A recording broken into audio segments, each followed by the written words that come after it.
Welcome to my presentation, and it's on the importance of being an innovative practitioner as a game design teacher. So the presentation is built on the same way I deliver my classes, where I like to put fancy backgrounds and pictures and GIFs just to make it engaging, um, so my students and yourself can enjoy it.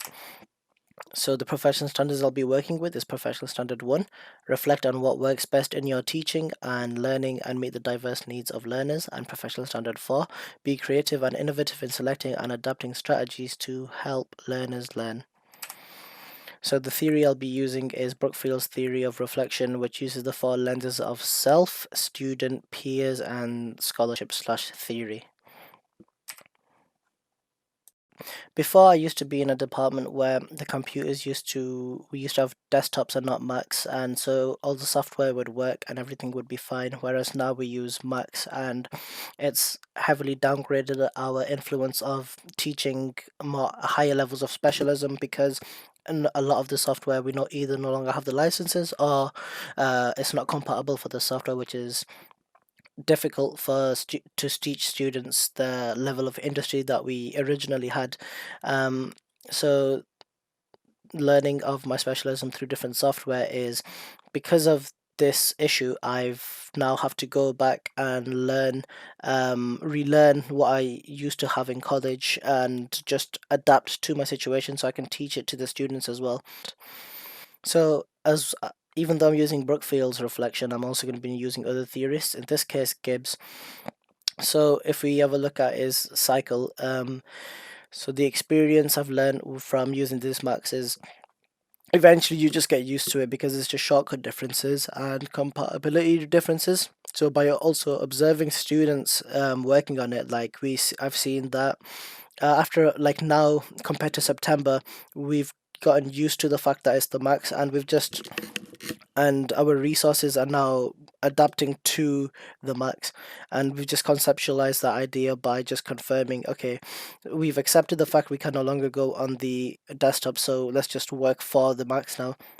And we've experimented with like other like level twos with a new software which is made for music, and they really liked it, so we thought we're going to try and progress that up further along the student chain. So motivation and interactivity. So Clark and Meyer states that based on cognitive theory and research evidence, we recommend that e-learning courses include words and graphics rather than words alone. So when I mentioned at the beginning of the presentation, I like to use pictures. In this case, you can see it's interactivity, and this picture's got a picture of a moving image GIF of like these blobs walking. So the walking is like a principle of animation. So you need to engage the students by having relative things, whereas just a big block of text where students would get disengaged.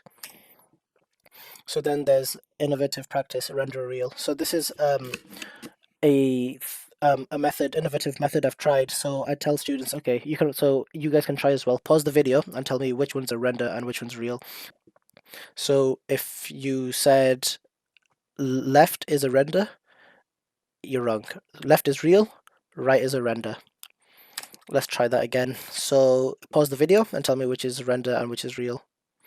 So in this case, if you said either of them are real, you're wrong. Both of them are renders. So this is what I like to inspire students with. Just tell them, like it looks so realistic, it might as well be real. So you guys can do the same thing. For example, if we have a look at this kitchen, if we wanted to make this table, all it is, we just have to start off with simple shapes, use a bit of maths. So this is rectangular, then we can make it into cubes, and then we can make it into cylinders, and just progress through there.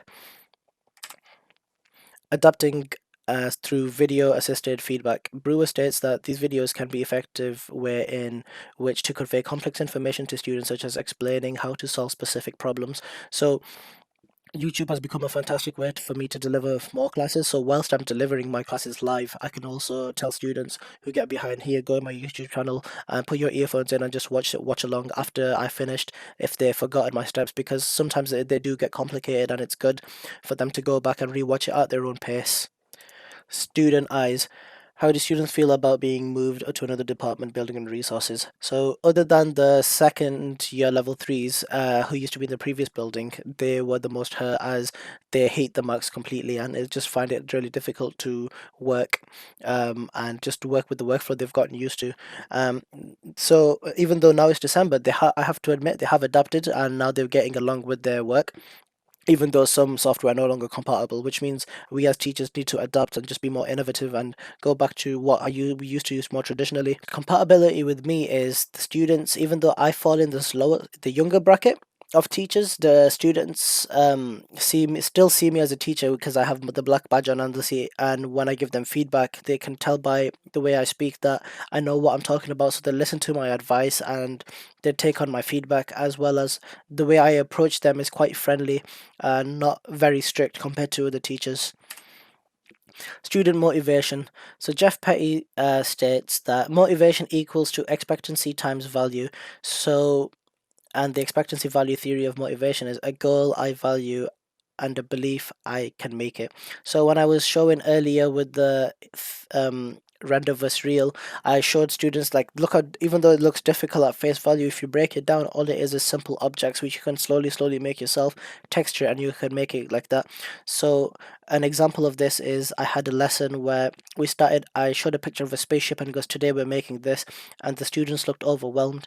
So but went throughout the class, all it took was a single hour, and we started off with a simple cube, and it went from a cube into a spaceship, and the students were just in awe, like they can't believe they made that themselves, to the point where they wanted to carry on doing it, as they felt intrinsic, as the what they've learned was very interesting to them and it's something they want to pursue in the future, so they wanted to do it more. Student feedback. So the most reoccurring one we'll hear is these mic mouse are horrendous to work with, which I agree. It's really annoying. Um, so there's also, is there any more work I can do and how can I progress this work further at home? So the way I tell them is I give them feedback like this is what you can do, how to make it look cool, how to make it look more realistic, and then might go home and start practicing it at home. And then it goes, how do I add textures to my model? So texturing is like a more advanced technique that we get into the future, but some students are extremely keen and they wanted to texture the model of the spaceship. So I just told them, here, this is how you do it. And then I showed them a little bit, and then they went on watching YouTube and other ways of figuring out how to do it. Colleague perception, how are colleagues' emotions on changing department buildings and resources. So for colleagues, it was much worse for them than it was for me, because this is my first year officially. So I've just adapted to the situation faster than they have, as I'm building all my resources from scratch, and this is the first year doing it. So it's not that difficult for me to just adapt, whereas they've already made the resources. So it's more muscle memory for them um, to make sure to remind themselves and to be self-aware that they need to use, say, the word command instead of alt and other shortcuts. So I mean, even though now it's December, they have adapted to the point where they just the way they teach them, like they can use the shortcuts in Max, and now they've rewired their muscle memory to make sure they're talking about more relevant things on the relevant software. So the way they stay motivated is they've seen the work that the students are progressing even with Max, and it just makes them happy, as well as the fact that I'm also here to help them out. The speed at the students are developing have doubled compared to when it was just previously one modeling teacher. Before there used to be more staff, but a lot of them have left. So in terms of work rate was slower until I've came in, and now there's been slowly a rise of more work getting done. Do I work well with them? I do work well with my other colleagues, as one colleague, my mentor, when I'm with him, the students have a nice open, we can have nice open discussions about um, game design and development talks and theories and values and beliefs, etc., on the principles of games, for example. And the one who does sculpting in particular, he is very he helps me out in my learning, as well as since we're in the classes together, we are able to just speed the workflow of students tenfold. So Jassy Shell states one of the first things we do is to state the problem we are trying to solve. That is define a clear goal. So we realized we had a class together throughout the week, and he taught the level threes one thing, and I taught the level threes one thing, and we were talking about it, and we realized we did the same thing.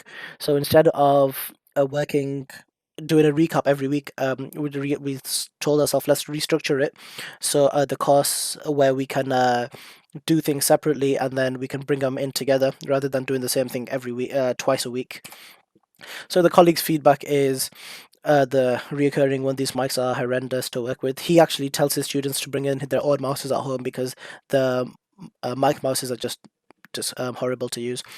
And then he's also said, "I've learned a new technique. Want me to show you how to make holes in models without booleans?" So he's much more advanced in Maya than I am. So now I'll be using theory to discuss on being an innovative practitioner and the reflection of it. So reflection is a way of being a teacher. Dewey, 1933. So teaching and learning in technical IT courses, problem-based learning. There are advantages and disadvantages to any teaching approach, and this is true of PBL. According to Barrows 1996, PBL in its original context for teaching in a medical school has the following basic characteristics. Number one, learning is student-centered and students take primary responsibility for their own learning. So this applies to game design as well, where I produce the innovation. I'll produce the classes and the lessons through the technology from YouTube and live demonstrations. But it's up to the student for them to like learn further ahead. I can only teach them so much in the academic years that we have. It's important for a game design student to use their time effectively and just go home and carry on with their work, learn new things because the thing with game design and software in general is um, there's an infinite abundant amount of resources to use, and I can't teach every single thing because mine's specific to game design. If a student wants to be a character artist, they'll have to look into more character art software. I can help them out, but I would generally do it as a generalism for the whole course. Problem solving for the organizing, focus, and stimulus for learning. Number four, in this case, students would be they need to find out what doesn't work and what works. So in my case, we knew the marks didn't work, so we just adapted, became innovative, and tried new approaches to learning and helping out the students. Reflection on values. So throughout our teaching careers, we think and behave in certain ways and believe in certain things, such as how far our teaching can be called educational, about what we can offer children and what our capabilities are. What do we think and feel about teaching constitute our sense of professional identity. So in this case, it's for what I would be talking about would be exercising care and compassion. For example, with regard to enhancing pupil self-esteem, being fair and genuine, and making people feel secure through clear rules and routines. So the way I reflect on the values is me as a person. I'm naturally quite open and just warm towards students and people in general. So when I talk to them, I would be quite nice, and I use the formula of a pre-sandwich of compliment, criticism, compliment, where I would tell them, "Wow, you've done really well. However, you can do this to improve." And then afterwards, like you do that, and whereas currently I will look 10 times better, which I've done it in lessons and observations before. And so it's important for myself and students to know that we can just have to keep improving and trying, not only as a student but as a teacher, and just keep being innovative and trying different approaches. So in conclusion, what I've learned is I've adapted to the use of Macs, and I've been able to, with the help of the students, we've been able to overcome this obstacle, and now we're back on track and able to make the things that we were able to do previously. Not as effective, obviously, as the previous building, but we're still managing.